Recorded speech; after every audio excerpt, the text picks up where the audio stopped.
શું યાર, સાચું કહું ને, મેં લગ્ન કરીને બહુ મોટી ભૂલ કરી છે. તું છે ને જિંદગીમાં ક્યારે મેરેજ કરવાની કોશિશ ન કરતી. જો તારે હેપી લાઈફ જીવી હોય ને તો. હા યાર, સાચું જ કહું છું તને. મારું ટિફિન બન્યું કે નહીં? એક મિનિટ. હા. હવે સમજી. જો ખરા ટાઈમે સમજી જઈએ ને તો સારામાં સારું, અને નો મને મોડું સમજે થાય ને. છે. ટિફિન બન્યું કે નહીં મારું?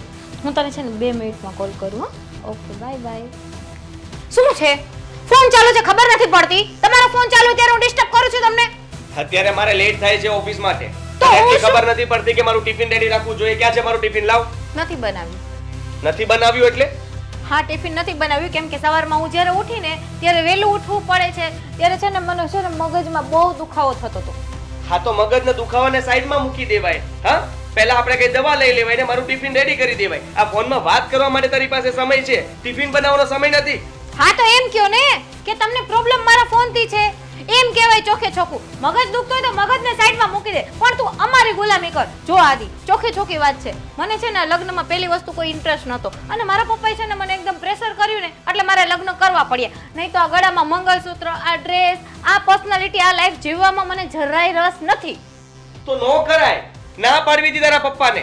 પરાણે જબરદસ્તી લગ્ન કરાવ્યા ને તે કરી લીધા. તું કઈ નાની થોડી છે કે પોતાની જિંદગી જીવવી કેવી રીતે તને ખબર નથી પડતી? અને તારી જિંદગી તો તે ખરાબ કરી, પણ મારી શું કામ ખરાબ કરે છે? આદિ, શું થયું? અને સવારમાં પૂછો શું થયું?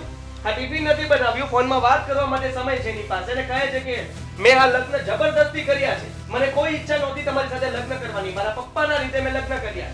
બેટા, તારે નોકરીએ જવાનું હોય અને આમ સવારમાં કપડાં કરવું એ સારો નહીં. એ મને કહો છો તમે? હા, આને એટલી ખબર નથી પડતી કે આ ઘરની બધી જવાબદારી એની માથે આવેલી કહેવાય, તો એને આ ઘર સંભાળવું જોઈએ.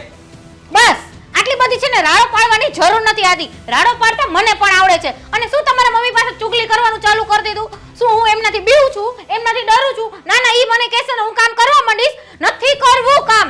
કાજલ, આદિ તારો પતિ છે અને તારો પહેલો ધર્મ એ હોય છે કે એની સેવા કરવી, અને તું એની સામે ઊંચા અવાજે વાત કરે છે. આમાં તારી નહીં પણ તારા મા બાપની આબરૂ જાય છે. આબરૂ હોય તો ને કોને તમે શીખવાડો છો અને કોને પૂછો છો આબરૂની વાત? હા, આબરૂ તો તમારા લોકોને જ છે. તમે તમારા મમ્મી પાસે ચુગલી કરો. હવે બાકી રહી જતું તમારા મમ્મી મને સલાહ આપશે.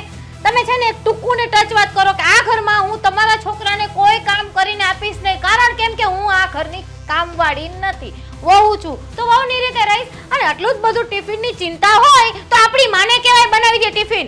કાજલ! આદિ, બહુ પર હાથ ન ઉપાડાય. અરે એ શું બોલે છે તો જુઓ. તમારી માને કહી દેવાય એટલે? એને અહીંયા શું આરતી કરવા લાવ્યો છું? હા, હશે બેટા. અત્યાર સુધી તમે ઘરના કામ કરતા જ હતા ને, તમને તો કઈ તકલીફ નથી પડી. અને આ 2-5 દિવસની અહીંયા આવી છે અને અત્યારથી તકલીફ પડવા મળી છે કે હું ઘરની કામવાળી નથી કે તમારા ઘરના કામ કરું. પડે છે તકલીફ. નહીં કરું કઈ કામ. તમે મારી ઉપર હાથ ઉપાડ્યો. હા, હું આવડી તો એને કોઈ દી મારા પપ્પાએ મને તુકારો પણ નથી આપ્યો. એટલે જ એટલું બધું બોલે છે તું.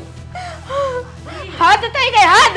હજી તો 3 દિવસથી આ ઘરમાં આવી તો મારી ઉપર હાથ ઉપાડ્યો. અને નહીં વધારે ટાઈમ આ ઘરમાં રહેશ તો તમે લોકો શું નહીં કરો મારી સાથે? મારી બહુ મોટી ભૂલ થઈ ગઈ આની સાથે લગ્ન કરીને. તારી સાથે લગ્ન કરીને મારી ભૂલ થઈ ગઈ છે. મારી જિંદગી મેં બગાડી નાખી. મને ખબર નહોતી કે તારું વર્તન આવું હશે, તારો સ્વભાવ આવો હશે. મને પણ નહોતી ખબર કે 3 દિવસમાં તમારે આ ઘરમાં કામવાળી જોઈતી હતી. હું આ ઘરની વહુ છું. 3 દિવસમાં કઈ વહુ કામ કરે? નવી લગ્ન કરીને જે વહુ આવે ને એ 15 દિવસ આરામ કરે, બહાર ક્યાંક હનીમૂનમાં જાય, હરવા જાય, ફરવા જાય. પણ ના, તમારે લોકોને તો ફક્ત કામવાળીથી જ મતલબ છે. કાજલ, તું વધારે બોલે છે બેટા. બહુ એ કામવાળી ન કહેવાય. એનું આ ઘર છે, એની ફરજ છે કે ઘરના સભ્યોને સાચવવા, એની સેવા કરવી, ઘર સંભાળવું, ઘરવાળાને ટાઈમે ટિફિન બનાવવું, એનું ધ્યાન રાખવું. અને તું કામવાળીની વાત કરે છે? મમ્મી, આટલી બધી સલાહ તમે મને આપો છો તો જ્ઞાનની જરૂર મારે નથી, તમારા છોકરાને છે. એને મારી ઉપર હાથ ઉપાડ્યો. તમે અહીંયા ઊભા જોવો છો છતાં પણ તમે હજી મને કહો છો? હજી ખાવી છે? હા, એટલે હજી મને મારશો? આ તું બોલ ને, તારે શું કરવું છે? એટલે હજી હાથ ઉપાડશે? હજી ઉપાડીશ. અને વાત સાંભળી લે મારી. આ 3 દિવસની વાત કરે છે ને કે મને બહાર ફરવા લઈ જાવ. કંઈ નથી લઈ જવાનો. આ ઘરના કામ કરવાના છે કે નથી કરવાના? નથી કરવાના તો કામ. મારે આ ઘરમાં કામવાળી બનીને જરાય પણ નથી રહેવું. હદ થઈ ગઈ છે. અને જો જાવ જ છું. નીકળ. કાજલ એ દાદી એ ભલે ને મને ગમે તે કે તે શું કામ હાથ ઉપાડ્યો બેટા? બરાબર જ કર્યું છે. આદિ આદિ હા ભાઈ, નહીં આવી શકું. હા હું આવવાનો જ છું. Okay okay. આ છોકરી અહીંયા કેમ એકલી બેઠી છે? કઈ દુઃખ છે? પૂછવું પડશે મારે.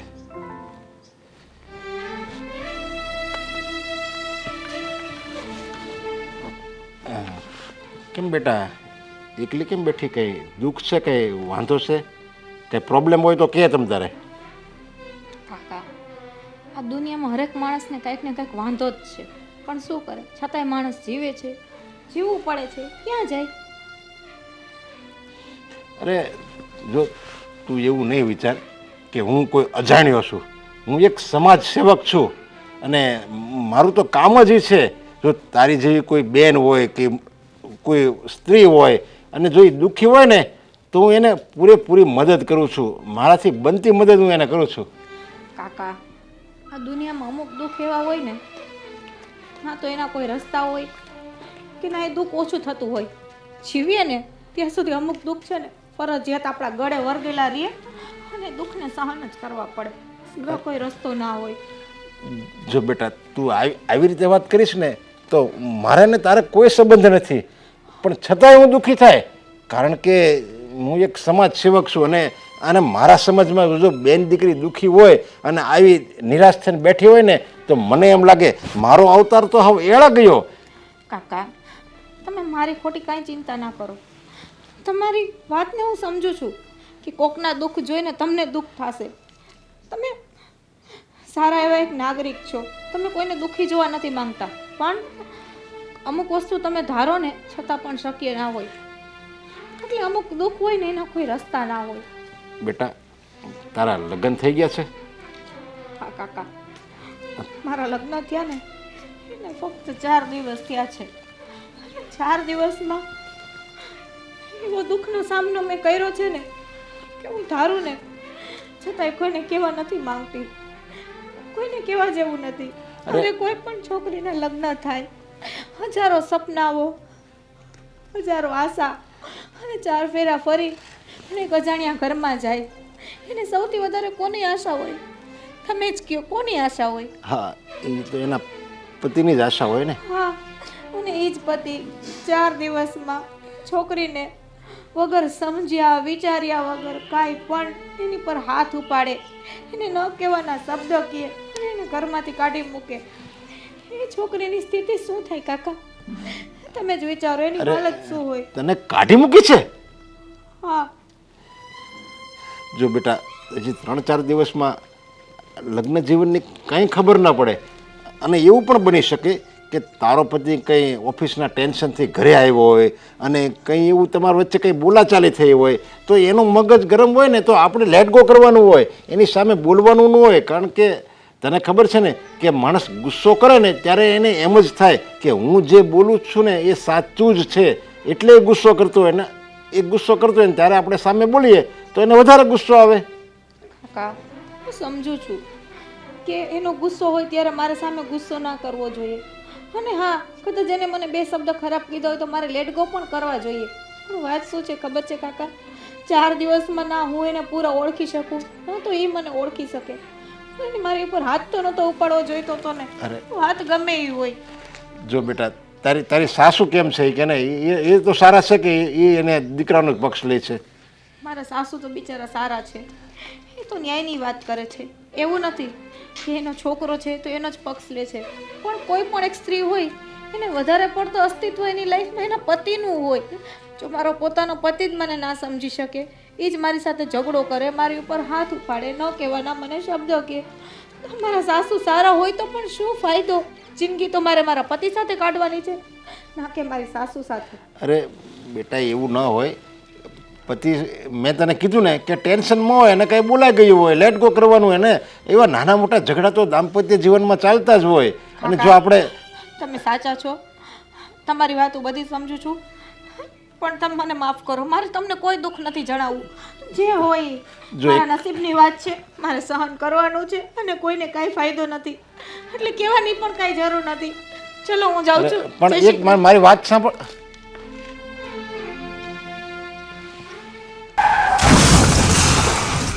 આ શું થયું? એક્સિડન્ટ થયું?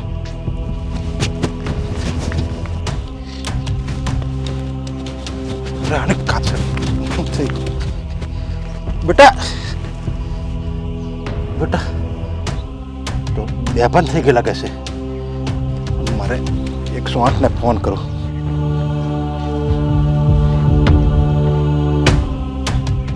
હલો હલો, અહીંયા આવી જાવ ને રોડ ઉપર, શેખપુર વાળા રોડ ઉપર, તારા ચોકડી ભાઈ. હા જલ્દી હો. એક છોકરી બેભાન થઈ ગઈ છે, એક્સિડન્ટ થયું છે ભયંકર, બેભાન છે અત્યારે. હા આવો આવો.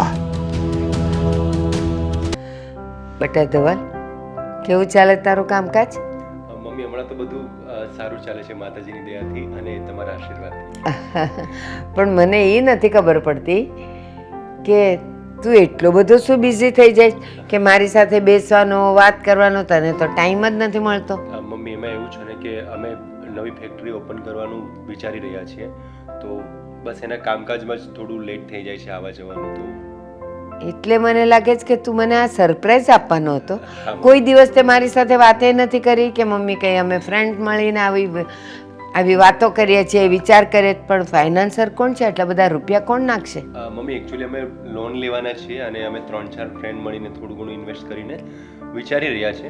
હવે જોઈએ છે આગળ શું વર્ક થાય છે. હા दिल दिया है ये वादा किया है. લ્યો, સિંગર આવી ગયા. હવે કોને દિલ દઈને આવ્યા ને કોની હારે વાદા કરીને આવ્યા? અને આવા જ ગીત કેમ ગમે, ભજન કેમ નહીં? આવડે છે ભજન?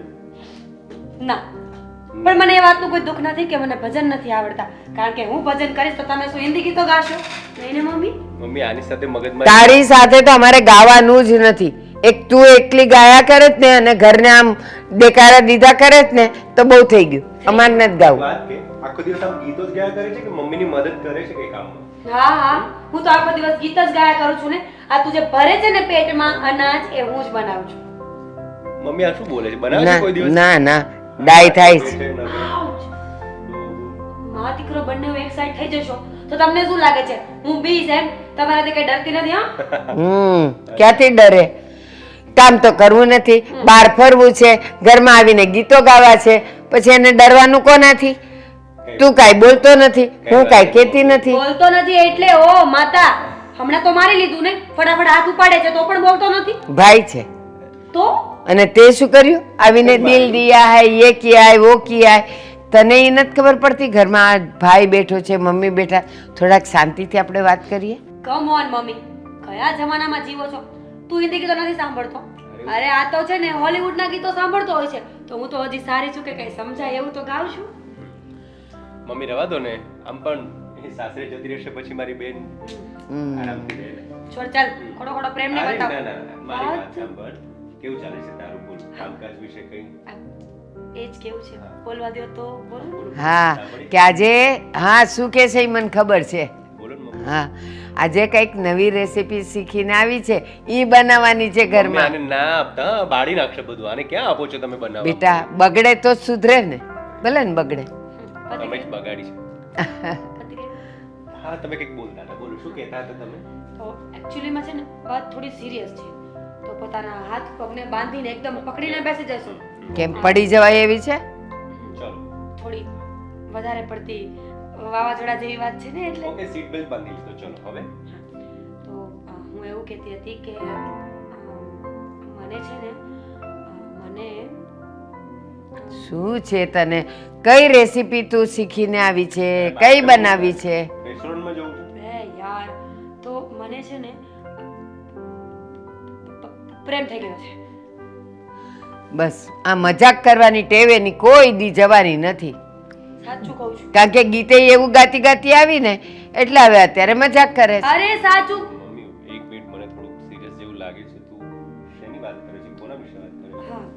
આ વાત ખરેખર સિરિયસ છે. મને પ્રેમ થઈ ગયો છે. આદિત્ય પ્રેમ. નામ છે એનું. અને અમે લોકો 3 મહિનાથી રિલેશનમાં છીએ. જો પ્લીઝ કોઈ ગુસ્સો નહીં કર્યા, કારણ કે ડાયરેક્ટ તો એમ ઘરે કહી ના દેવાય ને કે આવું આવું છે. 3 મહિના મેં એને જાણ્યો, ઓળખ્યો, સારો લાગ્યો, પછી મેં વાત કરી. ઓકે ઠીક છે, હવે તે બધું નક્કી કરી લીધું છે તો શું કરે છે તમારો આદિ બોલો? મારો આદિ એટલે હા તો તમે કહો છો ને કે હું પ્રેમ કરું છું 3 મહિનાથી, અમને કહેવાની ફરજ નથી તારી ડોહુ? તો પણ પાક્કું થાય પછી કહું ને. હજી તો હું એને ઓળખતી ન હોય તો ઘરે આવીને શું વાત કરવાની? આટલું વહેલું શું કામ કહે છે? લગ્ન કરી લે, છોકરા કરી લે, પછી કે ને ઉતાવળ શું છે મમ્મી? આપણને કઈ ઉતાવળ છે? બરાબર છે. વાહ, what an idea, સરજી. મારીશ ને સવારમાં બોલ હવે. તો મારવાની વાત કરે તો પછી માણસ કેવી રીતે બોલે? અરે બોલ. બેન, શું થયું? તો બસ એ જ કે મને એ છોકરો પસંદ છે, મારી સાથે મેરેજ કરવા ઈચ્છું છું અને તમને લોકોને એ વાત કરવા જ આવી છું કે પરમિશન આપો તો મળવા બોલાવું. મમ્મી 3 મહિનાથી પ્રેમ કરે છે અને 3 મહિના મને લગ્ન કરવા છે, કેવી રીતે સંભવ છે? એમ નહીં, જે હોય તે. એણે શું કીધું? 3 મહિનાથી ઓળખે જ, 3 મહિનાથી એના પ્રેમમાં છે. તો 3 મહિનામાં તું એટલું બધું એને ઓળખી ગઈ કે તું લગ્ન કરવા સુધીના નિર્ણય કરવા માંડી. અચ્છા, તો જે લોકો અરેન્જ મેરેજ કરે છે ત્યાં તો છોકરીને જોવા માટે આવે, 10 થી 15 મિનિટ વાત કરે અને પછી લગ્ન કરાવી આપે છે. ત્યાં ક્યાં 3 મહિનાનો કે 6 મહિનાનો ટાઈમ આપે છે? બરાબર છે. મમ્મી. આ સવાલ નહીં, એના સવાલનો જવાબ મને આપવા જ દે. એમાં જે વચ્ચેટિયા હોય ને, મીડિયેટર હોય ને, એ બંને ફેમિલીને જાણતા હોય, એનું બેકગ્રાઉન્ડ જાણતા હોય, વ્યક્તિને ઓળખતા હોય અને પછી વાતચીત કરાવતા હોય. તો મારી ફ્રેન્ડ છે ને એને બધી જ ખબર છે, એ મીડિયેટર જ છે અમારી બંનેની વચ્ચે. પણ એ મમ્મી- તમને બધું જ કહી દેશે કે આમ નહીં ને આમ નહીં ને આમ. ના, મારી બેન, મમ્મી તમે બંને શાંત થાઓ. આપણે એક કામ કરીએ મમ્મી, આપણે આદિને બોલાવી લઈએ. જો તને અને મને પસંદ આવે ઠીક છે, આપણે આગળ વાત કરીએ. અને તમને પસંદ ના આવે તો હું મારી જાતે કંઈક કરી લઈશ. જો મોકલી દઈશું, જવા દે ને, ચિંતા જાય શું તું પર જો. ચિંતા નહીં, રડતી આવશે ને તો હું નથી રાખવાની. તારામાં તાકાત હોય તો રાખજે. હા ચાલો, તમે નક્કી કરી લો અંદર અંદર. હા બોલાય મમ્મી, આપણે વાત કરી લઈએ મમ્મી. જો ને મમ્મી બેનને ગમે છે તો વાત કરવા દે. અરે ધવલ, તું એની સાથે સાથે ક્યાં ગાંડો થાય છે? એમ એને ગમ્યું અને એની ફ્રેન્ડ જે એ હજી કુંવારી હશે, એ મીડિયેટર. અરે એમાં જ શું કઈ કાંદો કાઢી લેવાની હતી? કાંઈ કામ નથી. એ મળીશ, બધું જાણીશ, પછી યોગ્ય લાગશે તો હું હા પાડીશ. અને તોય પાછ જતા જતા કહી ગઈ કે તમે ના પાડશો તો હું મારી રીતે કરી લઈશ. અરે માં, શાંત થાઓ. હું જાઉં ઓફિસ? હા, શાંત થાઓ, હા ને, મળીને વાત કરીશું. જય શ્રી કૃષ્ણ. જય શ્રી કૃષ્ણ. સ્માઈલ આપો. હા, અરે સરખી સ્માઈલ આપો. જા. ચાલો.